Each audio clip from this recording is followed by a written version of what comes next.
de forma fechadinha e propondo contra-ataque.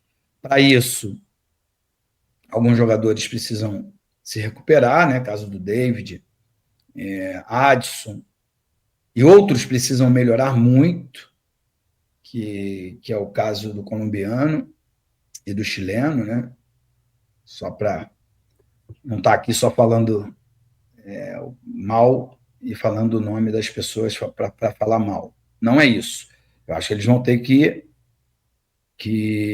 melhorar muito para essa próxima temporada, caso o Vasco queira ter um resultado melhor do que 2025.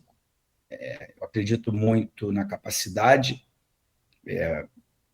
profissional do Carille, né, para que ele consiga tirar mais dos principais jogadores do que o técnico conseguiu ano passado, o técnico Rafael Paiva, né, e eu tenho certeza absoluta que o Carille tem um pouco mais de experiência e que vai conseguir.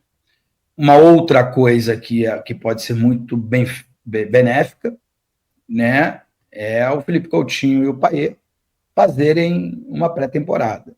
Embora o Payet, o ano passado, tenha feito uma pré-temporada até mais longa, né? O ano passado, os clubes estrearam com uma certa folga. Eu não gostaria muito de entrar nessa seara aí, que é do Campeonato Carioca, que os clubes voltaram ontem, né? Das férias, no dia 7 de janeiro, e já estreiam aí no final de semana. O Vasco, por exemplo, estreia às 4h30 no sábado, dia 11, contra a equipe do Nova Iguaçu. Carrasco do Vasco na temporada passada no Campeonato Carioca. Então, assim, eu acho que não é legal. Claro que o Vasco não vai com o seu time principal, os outros atletas estavam treinando, mas esses dias perderam de 3-0. Enfim, o jogo treino não é a mesma coisa de um jogo oficial. O técnico não será o Fábio Carille, então é meio confuso. Então, dentro dessa confusão, porque no Brasil, infelizmente, as coisas são assim, talvez eu seja assim, talvez você que esteja me ouvindo nesse momento também pense desse jeito, porque as pessoas pensam só nelas mesmo. Então, o calendário fica horrível, porque o presidente da Federação Carioca, que é meu amigo, Rubens Lopes, que eu gosto muito da pessoa dele, ele pensa nele. Uma vez que ele pensa nele, ele pensa na instituição que ele preside. E aí ele está pouco se lixando se os atletas voltaram de férias e 4 dias depois, 5 dias depois, eles já são obrigados a entrar em campo, e tem lá, dentro das regras do estatuto, não sei como é, que os clubes não podem jogar com o time reserva toda a competição. Acho que o máximo são 3 jogos ou 4 jogos. Por isso, o Vasco, já no dia 23, ainda assim, 15 dias depois, ainda assim, com um período muito curto, o Vasco vai ter que pôr em campo os seus principais jogadores, os titulares de cada posição, ou pelo menos a maioria deles. Então, dito isso, eu gostei. Esperava mais, esperava que o Vasco pudesse ter um técnico mais renomado, que até pudesse exigir mais contratações de peso. Os noticiários dão conta de que o Vasco tenta, mas não consegue, por culpa de estar devendo aqui, de fluxo de caixa, de não poder fazer grandes investimentos. Então, eu que acreditava que a temporada de 2025 fosse melhor, eu hoje já tenho dúvidas se isso vai acontecer.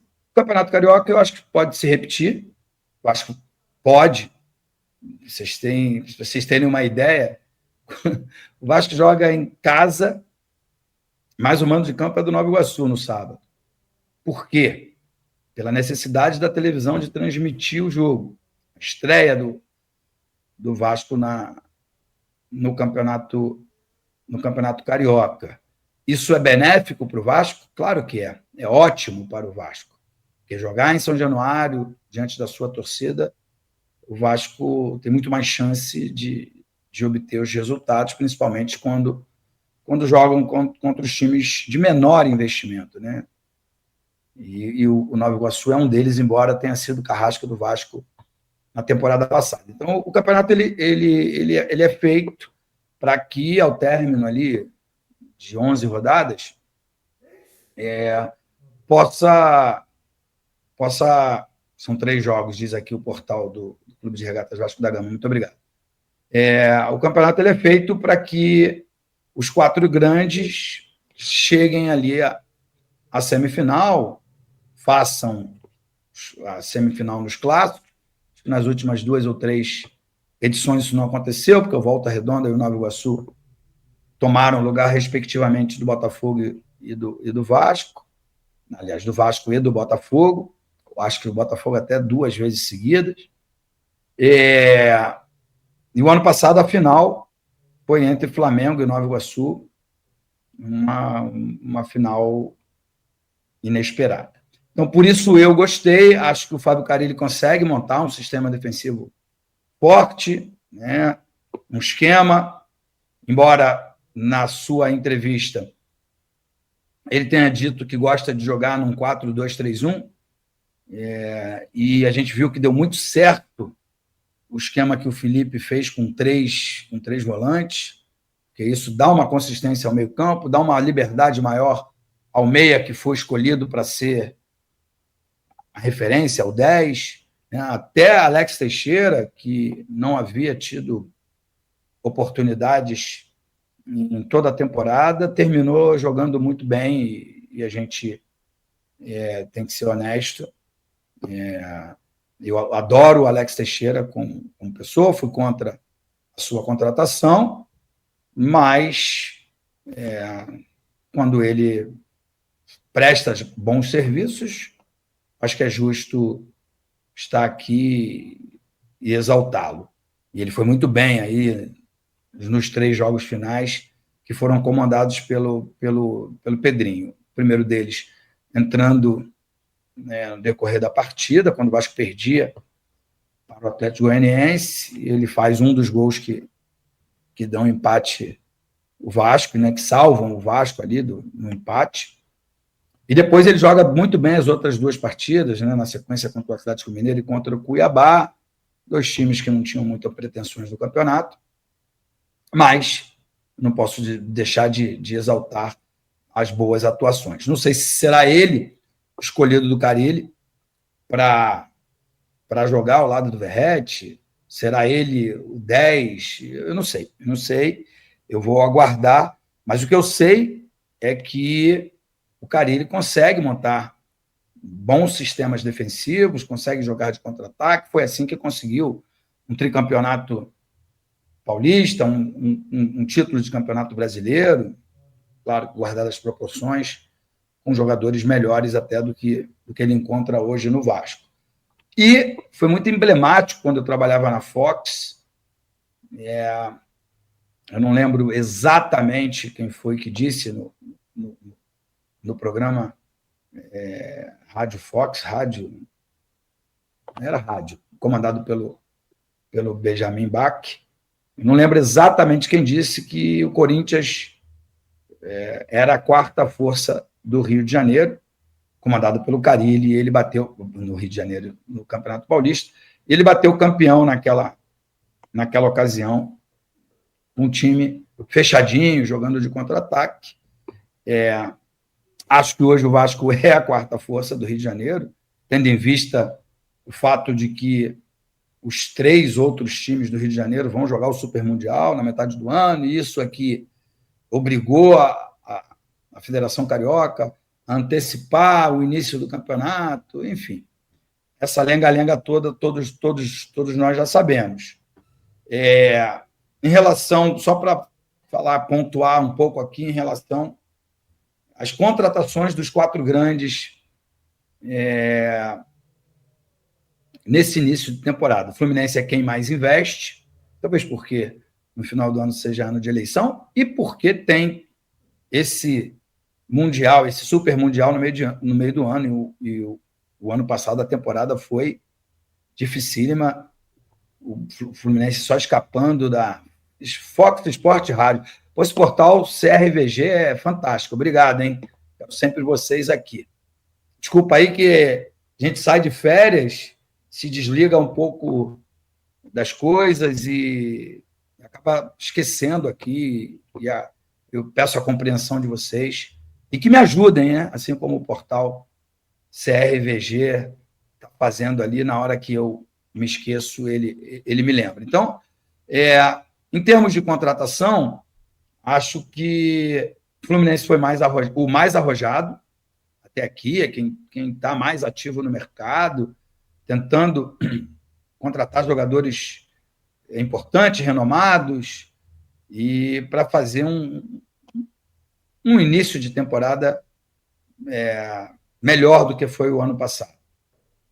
Embora o ano passado, nesse período, o Fluminense estava em Doha, acho, disputando o Mundial de Clubes, que o Fluminense foi derrotado pelo Manchester City. E aí depois voltou, ganhou a Supercopa, não chegou à final do Carioca, porque foi eliminado pelo Flamengo, mas é quem, nesse momento, é a equipe do Rio de Janeiro mais arrojada em termos de mercado.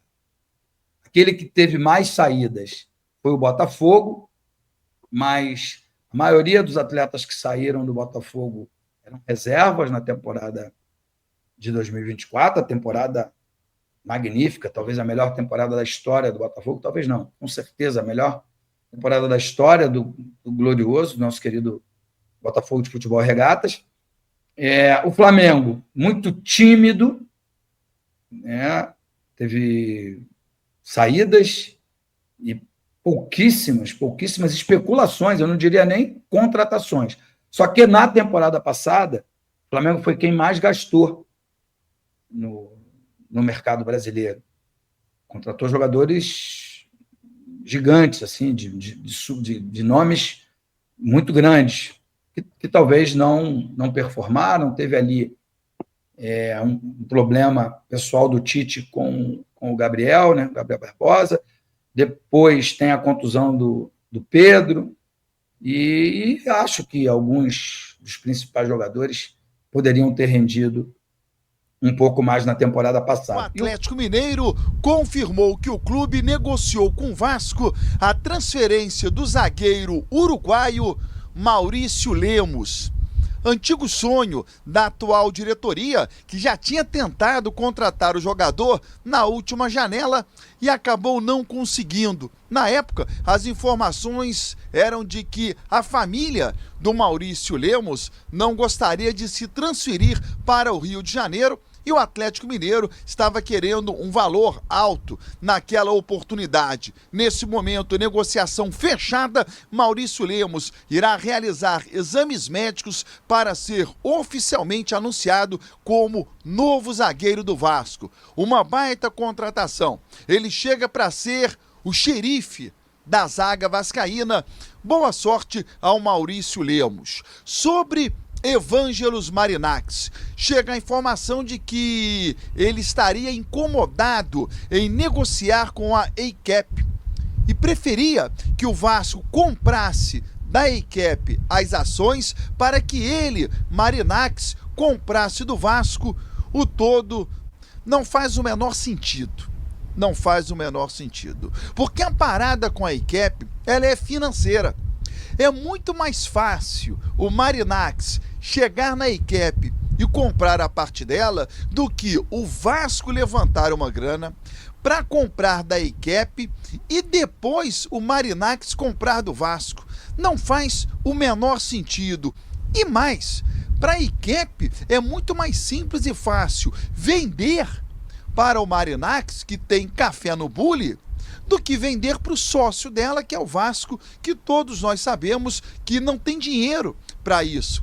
Pelo contrário, está querendo inclusive vender a parte dele nessa sociedade. Então, ao meu ver, não faz o menor sentido essa informação. Continuo com a tese e com as notícias de que o Marinacci vai negociar para comprar a Vasco SAF, já conversou com seus advogados, vai formular uma proposta e fechar, quem sabe, essa negociação. Claro, vai depender da proposta que ele apresentar e se ela será bem aceita ou não pelo Vasco da Gama.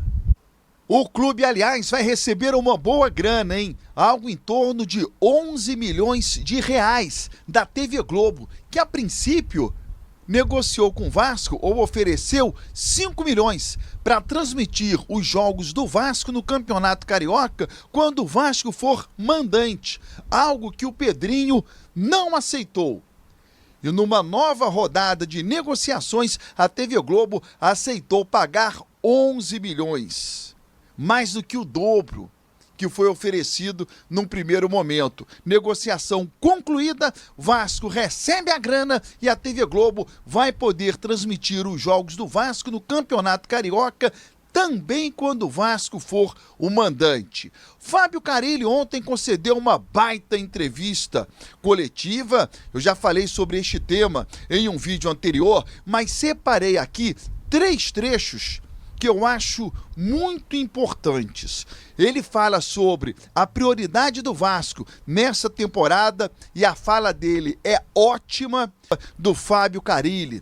Ele informa, ele opina, ele não fica em cima do muro, ele não foge de nenhuma resposta, as respostas são curtas, são objetivas.